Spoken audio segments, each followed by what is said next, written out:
दोस्तों, जब से इस संसार की रचना हुई, धरती पे न जाने कितने प्रकार के जीवों का अस्तित्व आया और समाप्त हो गया।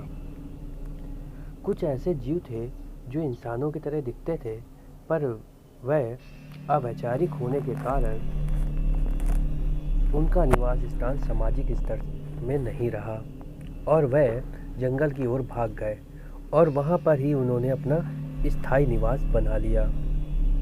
और कुछ उसमें ऐसे थे जो अत्यंत विभत्स तरीके से जीवन निर्वाह करते थे। उन्हीं में से एक की कहानी मैं आपके समक्ष लाया हूँ।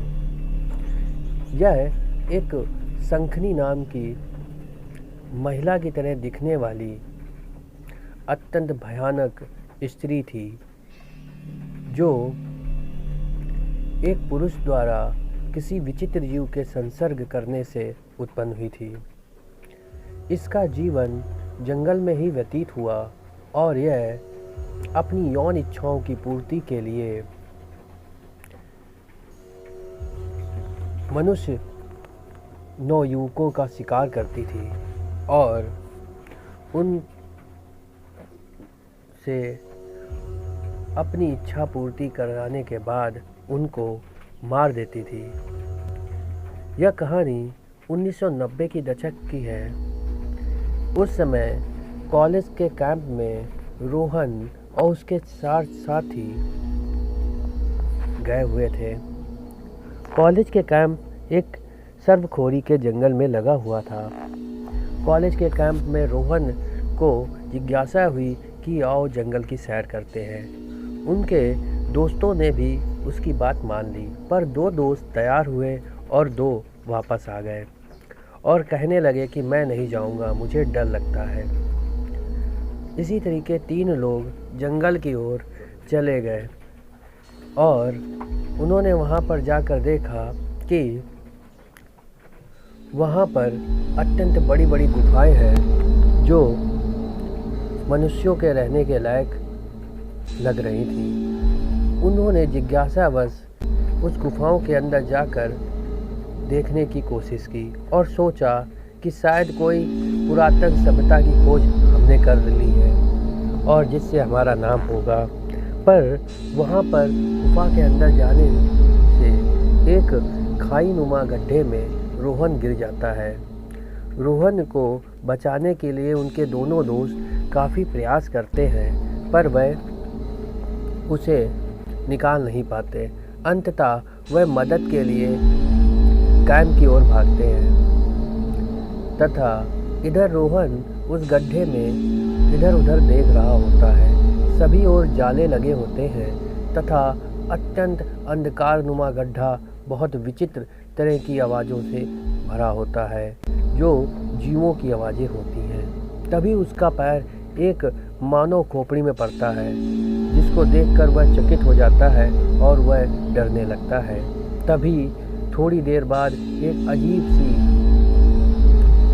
शंख की तरह ध्वनि होती है और साथ ही साथ जैसे कोई सियार आवाज़ कर रहा हो, उस तरह की आवाज़ के साथ एक स्त्री नुमा दैत्याकार प्राणी का प्रवेश होता है, जो स्त्री की भांति लग रही थी, लेकिन उसका मुख अत्यंत विभत्स और देखने में डरावना था।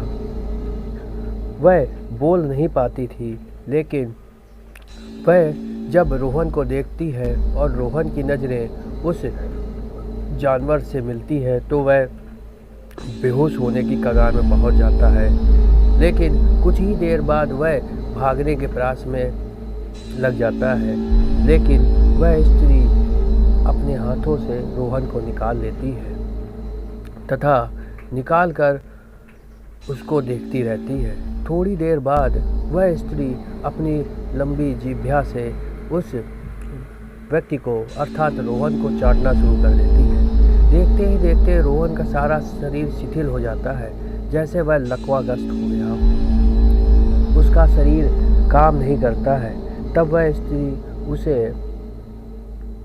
अपने कंधे में रखकर जंगल की ओर चली जाती है और रोहन केवल देख रहा था और वह कुछ कर नहीं पा रहा था। शंखनी अत्यंत शीघ्र जंगल में पहुंचकर उस रोहन को एक बिस्तरनुमा खाट या घास का बना हुआ होता है उस पर लेटा देती है और थोड़ी देर बाद रोहन के सभी अंग कार्य करने लगते हैं। रोहन को लगता है कि यह उस तरह की स्त्री है जिसकी जिह्वा में कुछ ऐसे तत्व हैं जिसको चाटने भर से व्यक्ति को लकवा मार जाता है। थोड़ी देर बाद वह रोहन को कुछ इस तरह का घोल देती है जिसको पीने के बाद रोहन अपनी सुध बुध खोल जाता है और वह स्त्री के साथ सभी क्रियाकलाप करने लगता है तथा इस तरह यह क्रिया लगभग पूरा दिन चलती है। फिर वह रोहन को एक